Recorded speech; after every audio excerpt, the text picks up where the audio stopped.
Grenada, celebrate the big full O with Flow. Sign up for Flow video, voice, or broadband during the 40 days of Flow, and you have the chance to enjoy our 40th independence with a 40-inch TV. That's not all. During Flow's 40 days, 40 lucky customers can win $100 cash back on their bill. Existing customers just have to zero their bill by February 10th for a chance to qualify. Plus, join us in store for exciting activity and giveaways. See press. Visit discoverflow.co or like us on Facebook for more details. Don't miss out on your chance to win with Flow this independence. Promotion ends February 10th, 2014. Special conditions apply.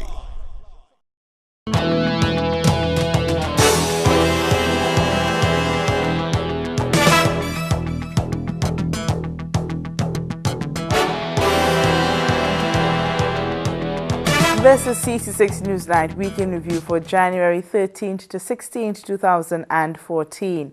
It was the week in which a hard blow for the NDC as another member of the party resigned. Liat late with January salaries for its workers as regional airline is hit with financial woes. New electricity rates coming effective February 1st. In sports, Preston McSween leaves the island Monday for international cricket encounter. Details when we return. Paint it, landscape it, accessorize it, renovate it, make it yours. Your dream home is already built and waiting for you. Grenada Cooperative Bank's Independent Special offers attractive properties in prime locations. No legal fees, no loan fees, and special discounts on interest rates. And ask about our Property Hunters Day. Call or visit us today and make it yours. Make it yours. Large windows, large doors, small windows, small doors. At St. Lou Metal, the size doesn't matter. You order the size you want and we make it to your specifications. If you need our new heavy-duty casement windows or half-inch impact or laminated glass or any other doors and windows, no problem. What size? Any size. You get it at St. Lou Metal. And coming soon, PVC windows and hurricane shutters.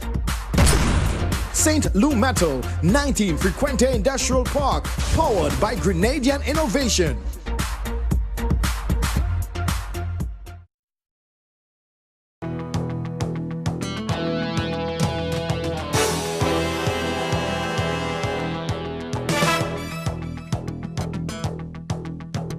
Thanks for joining us. I am Samantha Williams-Worm. The embattled NDC is facing another crisis on its rocky rebuilding road, as a top member who is on his way to exiting the party has thrown a spoke in the wheel of a colleague who is seeking the top position just days before a crucial convention. Just over 2 weeks ahead of its convention to select a new political leader, the National Democratic Congress has been hit with the resignation of one of its top members, William Joseph. Joseph was a controversial figure in the NDC administration from 2008 to 2013, as he was appointed, then sacked as director of the Grenada Board of Tourism, and afterward given the position of Chief of Staff in the Prime Minister's Ministry. General Secretary of the NDC, Bernard Isaac, spoke with CC6 Newsnight about Joseph's resignation. We have received a resignation letter from Mr. William Joseph on the 7th of January 2014. His resignation is a matter between the party and himself. We have not made that resignation letter public, and at this time we are not prepared to do that just yet. He says he expects that discussions will be held with Mr. Joseph on the matter, as the party has not yet accepted the resignation. There was some dissatisfaction, some matters that he was dissatisfied with, and it was being discussed with the aim to have it resolved. I think probably he would have felt that it was not going fast enough and he would have chosen to resign. Why hasn't the executive discussed the letter since the 7th of January? We are meeting for the first time after the holidays today. Although Joseph was a very prominent and senior figure within the NDC administration, Mr. Isaac says he is a fairly new member of the party. Mr. William Joseph has been around the party, if I would want to say probably from inception. he would have only taken out membership in the party in 2011. He would have served the party, he would have worked with the party in many different capacities. So with him resigning, you do not want any of your members to resign. But with him resigning, what would be the major impact? I'm not sure at this time, but at least you would miss his expertise in the area in which he worked with the party. CC6 Newsnight has learned that the resignation letter Mr. Joseph tendered has accused political leader contender Nazim Burke of corruption and says he is not fit to lead the party. Beverly Sinclair, CC6 Newsnight. The deputy political leader of the National Democratic Congress has bemoaned the contents of former NDC's Chief of Staff resignation letter issued to the party ahead of the organization's convention in less than 3 weeks. Deputy political leader of the National Democratic Congress, Nazim Burke, has dismissed as baseless accusations made in a resignation letter to the party by former Chief of Staff in the NDC administration, William Joseph. CC6 Newsnight learned that Mr. Joseph, in his resignation letter, questioned scholarship payments made to Mr. Burke's son and challenged his credibility to be head of the party. Burke is contending for the political leader position in the NDC, a decision which will be made at the party's convention next month. I played an important part in helping to build this organization, or rebuild, not build, but to rebuild the organization after 2000. So, on to now. So, I have given my time. I have done what I felt I ought to have done. My commitment to this country can never be doubted by any reasonable and fair person, you know. So, he's entitled to an opinion. But opinions must be substantiated by facts. The NDC deputy political leader says despite what Mr. Joseph has written, it is regrettable that he did so at this crucial juncture of revamping the party. I think that, William's situation is very regrettable because William has also assisted the party greatly over the years. And I think what is going on, though, is that there's a bigger problem that we face, and that is that there are people outside of our party who firmly believe that they want to see the end of the NDC. They want to crush the party. They are angry, they are bitter about the circumstances in which they have left the party. They believe that what must happen now is that they should see the back of NDC for good, and they vowed it publicly in some cases.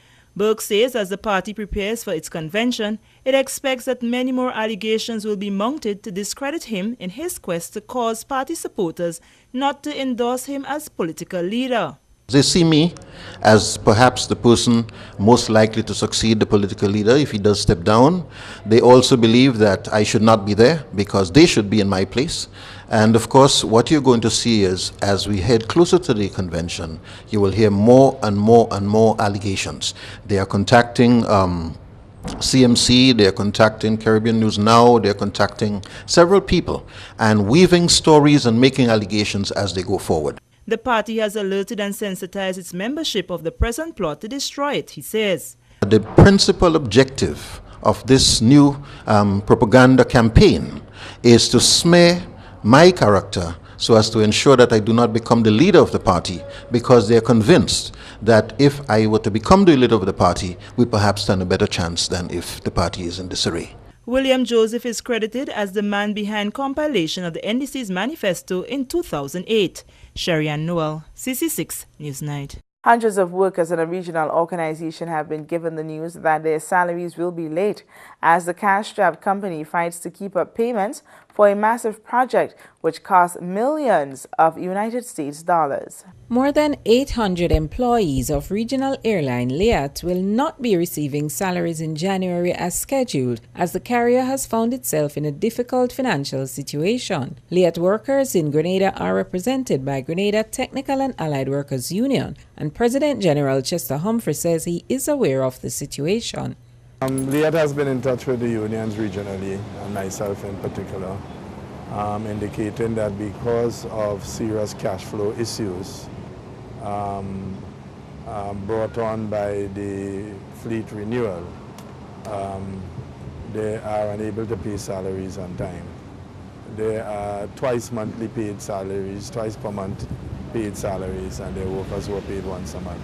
So there's a cycle of payment now due at this point, and they have advised that they are unable to pay. Last year, Liat embarked on a US $100 million refleeting exercise to replace its aging Dash 8 aircraft with new ATRs. Funding for the purchase of the new aircraft is to be provided by shareholder governments to the tune of $35 million, and they would also guarantee a $65 million loan from the Caribbean Development Bank. Their explanation is the difficulties arising from the fleet renewal. They've had to make some payments, and these payments were delayed by the injection of equity capital in the company by the shareholders who didn't make those payments on time.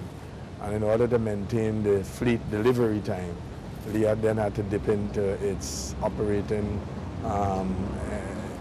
income to make those payments, which has then put a strain on the company's ability to meet payroll. He says the workers and the union have decided not to withdraw labor in response, as it is a low travel period and Liat would be further denied whatever income it could get, and this could result in the workers' salaries being further delayed. The union leader says, however, if the airline should make any salary payments to senior staff in this period, the response will be different. And you cannot expect where you will be paying workers late, but that your executive employees are paid on time and everything is cushy. And I mean, in fact, there will be an open rebellion if that was to be the case. So I can't answer your question with any certainty, but I could say if the employer is reasonable, right, in a situation where he's unable to make his obligatory payments to the workers, then I cannot anticipate that he will pay his executive persons in management on time.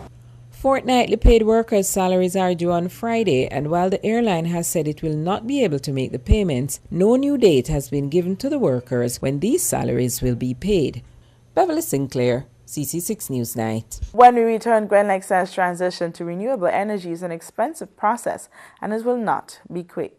Say hello to the Digicel DL700, our newest best value Android smartphone with a 4-inch display, front-facing camera, and a 5-megapixel rear camera. It's perfect for snapping and sharing. Plus, it's super fast, so you can play more, do more, and listen more. And choose to download from over 1 million apps in the Google Play Store. The Digicel DL700, the latest addition in the Digicel Android smartphone range.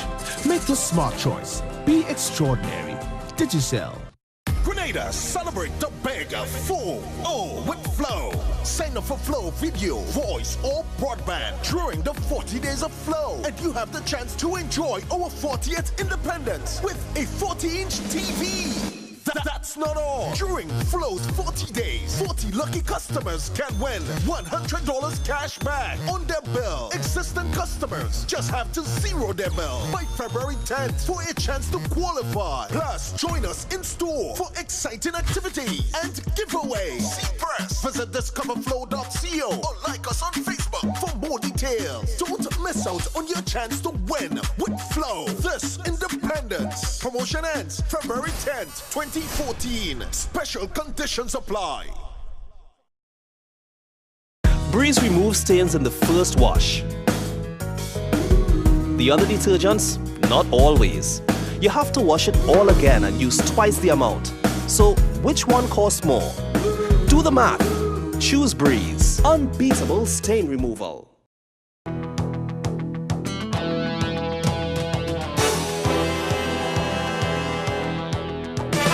Welcome back. The cost of electricity will be increased by 0.77% less than $1 on the non-fuel portion effective February 1st. Sole electricity provider Grenlec, in a news release on Monday, says the non-fuel charge will apply to electricity used from February 1st. This means that bills issued in February for usage in January and February will have the January portion billed at the old rate and usage from February 1st at the new rate. Grenlec says in a news release that the company is aware of the prevailing economic conditions and as such deferred increases in 2008, 2010 and 2013. The company is, however, not always able to absorb all increases and will be implementing the modest rate as of February 1st. Grenlec says it cannot adjust rates at will, as there is a price cap formula which regulates adjustments to non-fuel rates and prevents the company from passing on to customers any costs that may be incurred as a result of inefficiencies. The transition to renewable energy will be a long and expensive process. That's according to the company which has the responsibility for providing electricity to the state of Grenada. The island's sole authorized producer of electricity, Grenlec, is seeking to lower the cost of energy through renewable supplies, but acting managing director and CEO Clive Hostin says it is a very expensive undertaking. In a statement to the media on Tuesday, Mr. Hostin says the company has already done a lot of groundwork to implement solar and wind farms for energy production, but they have come across some obstacles which have slowed the process. We essentially believe that in order for us to stabilize our energy prices, which is all based on fuel, that we need to invest heavily in renewable energy. And that's a program that we've started many years ago.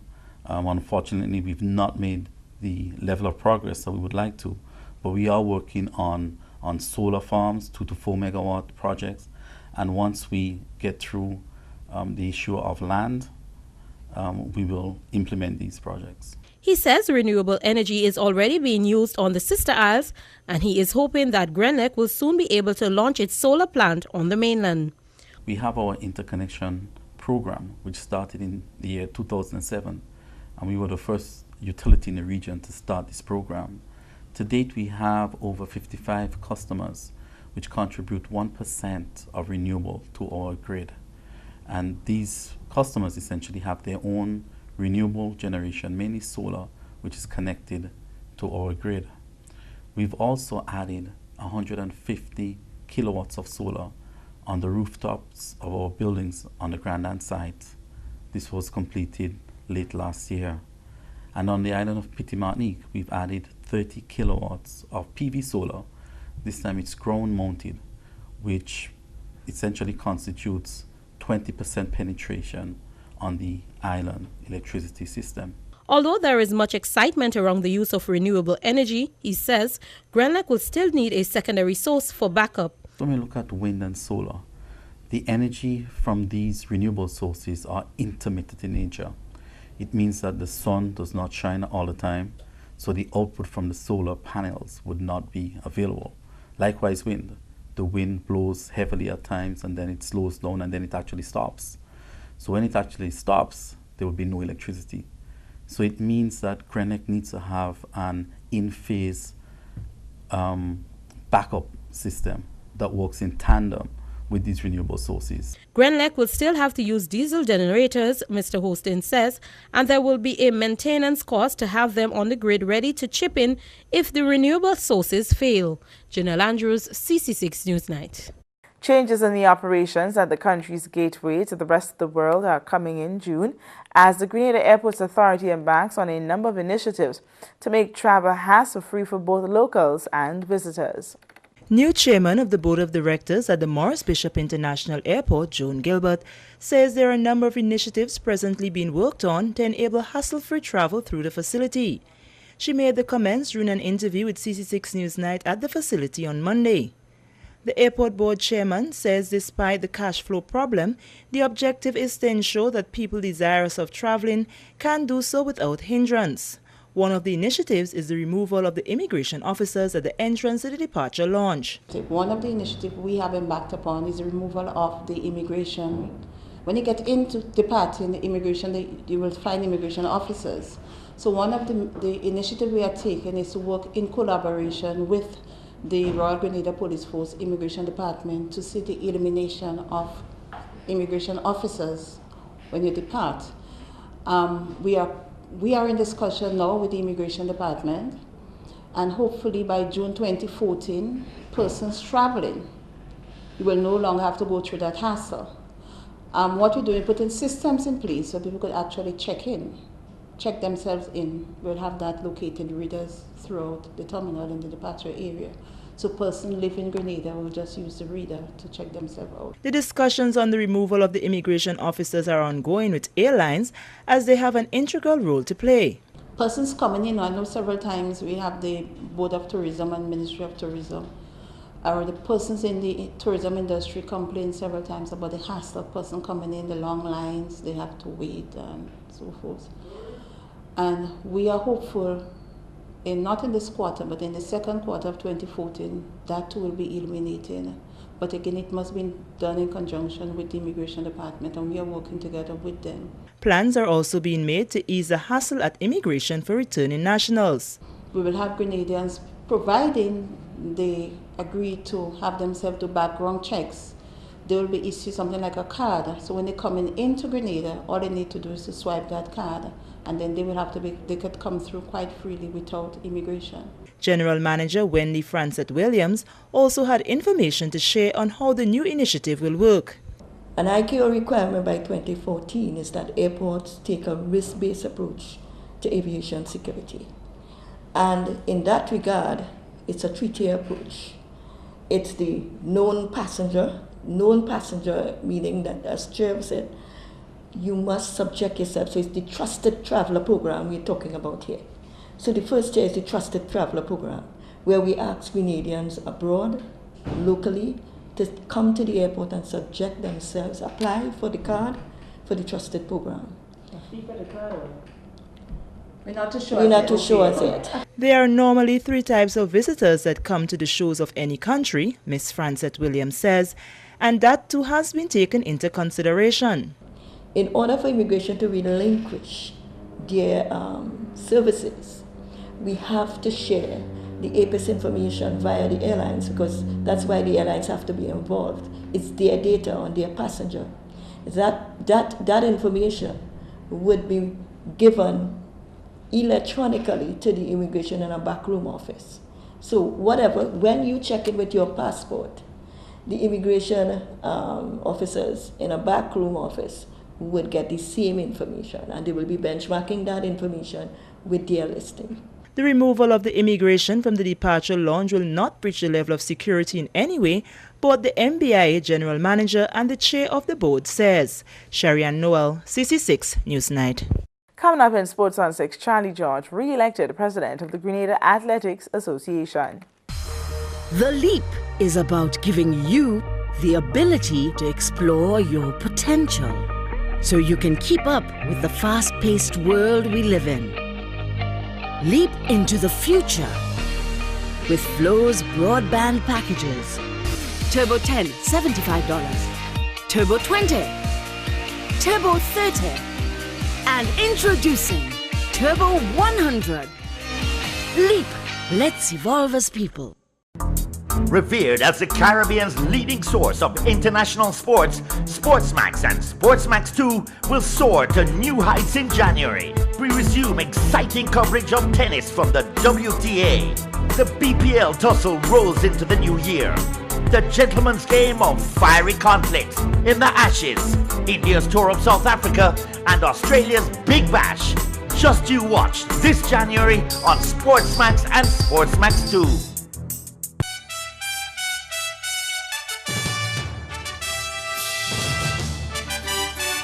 Welcome back.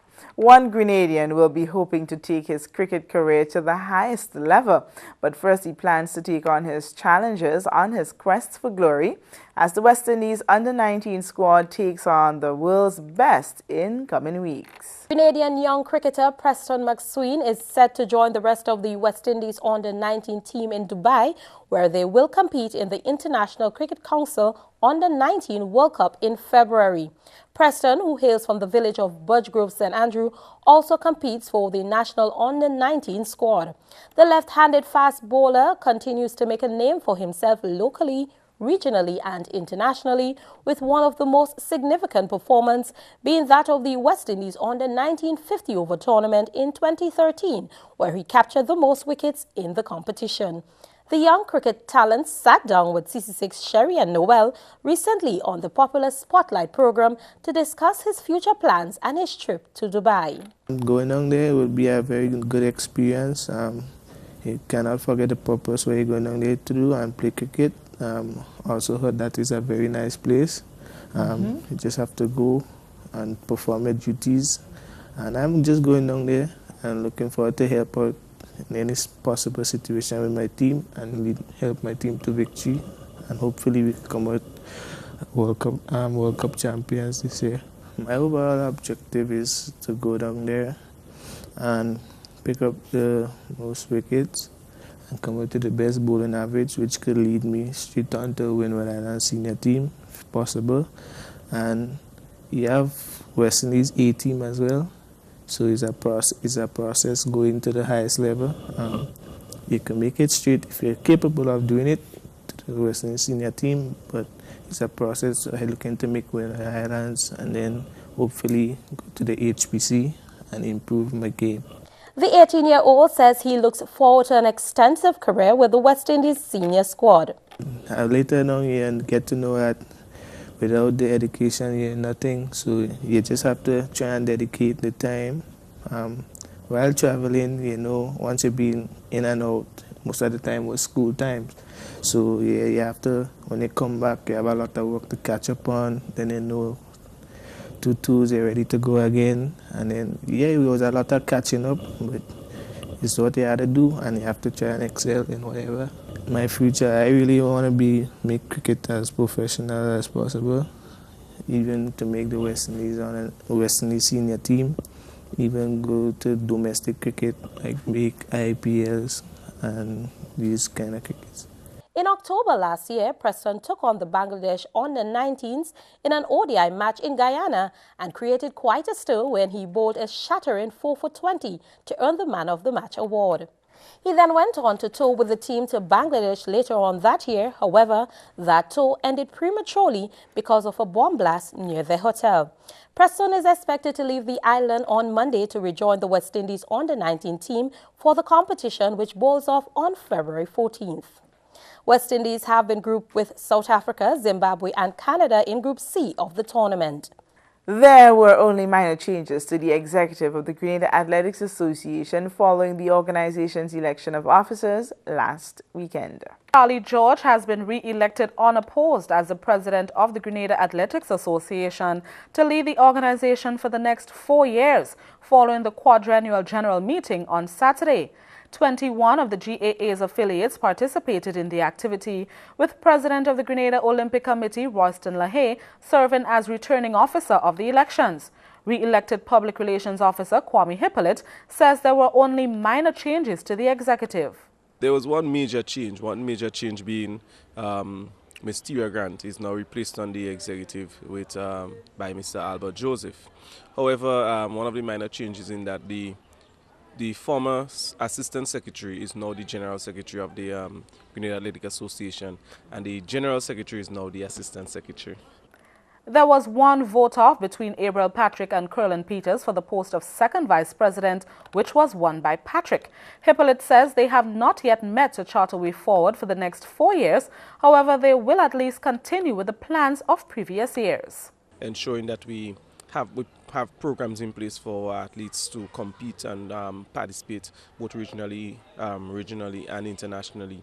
Likewise, also ensuring that we make available training opportunities for the coaches so that they can develop the skills of the athletes, develop them skills.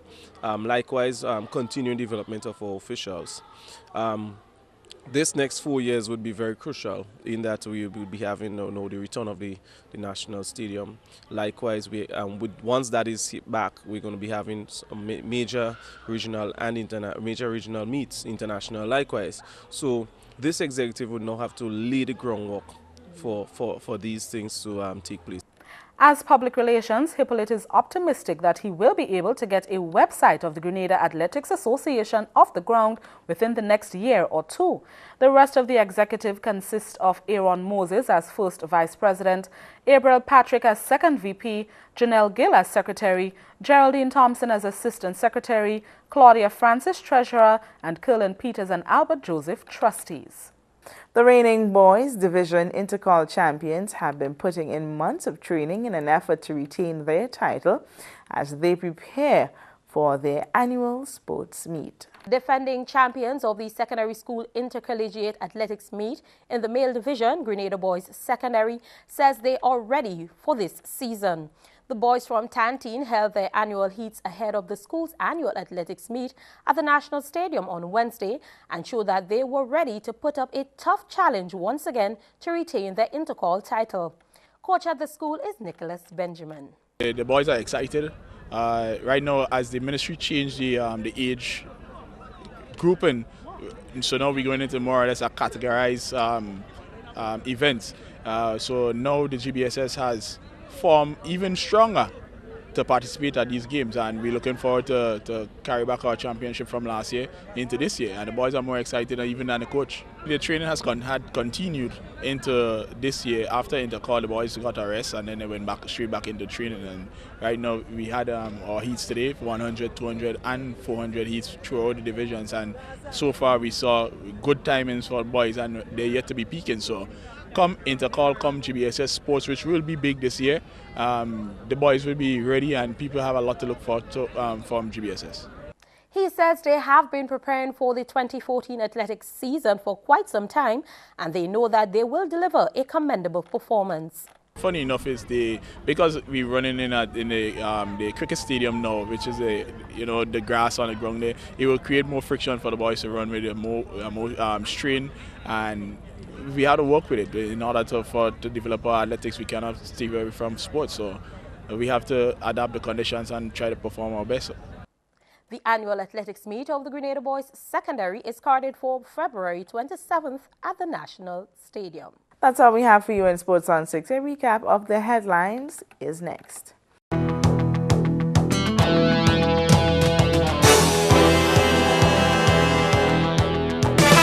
Recapping the headlines, it was the week in which a hard blow for the NDC as another member of the party resigns.